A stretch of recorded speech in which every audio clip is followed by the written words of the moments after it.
Hey guys, what's up? Welcome back here to another edition of The Fishing Teacher, and really appreciate you guys checking today's video out. Guys, today we're going to be talking about trailer hooks on lures like spinnerbaits and buzzbaits, and when you want to use them and when you don't want to use them.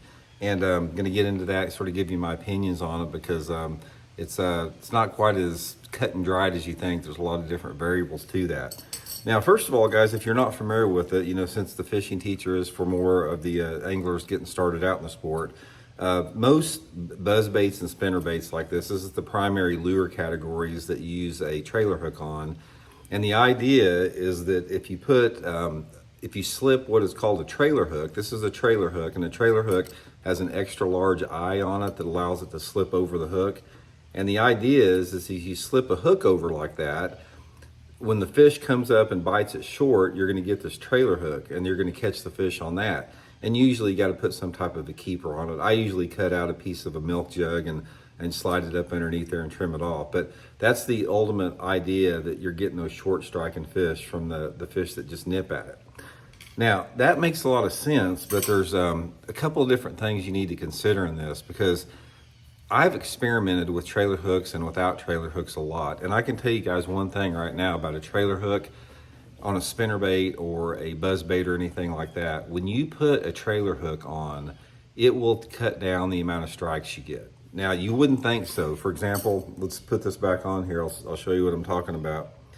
The trailer hook's going to be hanging like that on the bait when it comes through the water. You wouldn't think that this is that big of a deal, but guys, I really believe, it's my opinion from fishing for many, many years, that fish can see that sometimes, and they can pick up on that, especially on like a spinnerbait, and they simply won't bite it as good. So let's say, for example, if you go out and throw a spinnerbait and you get 15 bites on a spinnerbait all day long without a trailer hook on it. If you put a trailer hook on it, I'm pretty sure that on the same given day, the same conditions, you're only going to get 8 to 9 bites on it.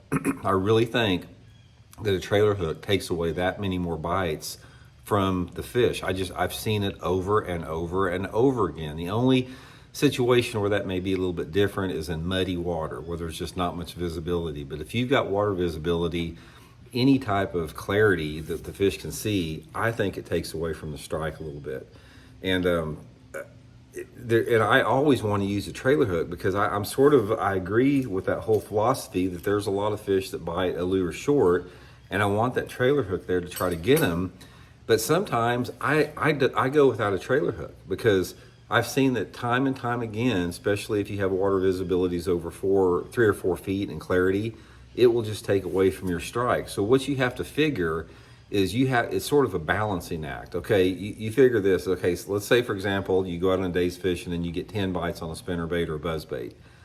And if you throw the trailer hook, you're going to have less than that. You're going to get 25% less bites. But at the same rate, maybe there's 25% of the fish that bite that buzzbait or that trailer hook short, and you don't catch them without a spinnerbait trailer on there. So if you'd have had the trailer, maybe that would have equaled it out. But ultimately, from what I've seen, guys, is if I can get away with it, I do not use a trailer hook on there. And another thing, if you're fishing around some type of heavy cover, like stumps or laydowns or grass, and you're fishing that bait fairly slow, like you're barely gurgling that buzzer across the surface, or if you're fishing a spinnerbait real slow, those are situations where you don't necessarily have to have one, because the bait is moving so slow. But if you're moving it fast, where they're trying to come after it through a reaction strike, that's when the trailer hook becomes more important. So my advice, guys, on the whole situation, try it without a trailer hook first. I think you're going to get more bites, and if they're eating the bait, they're going to eat it. I mean, a 3 or 4 pound fish, when it comes up on this, it's just going to hit it like that, and you're going to catch them. So try it without the trailer hook. And if you're getting short fish, or if you're getting bites and you're missing them, that's when you need to get the trailer hook on there and give that a try. So just experiment, sort of see what works for you guys. We'll talk later. See you.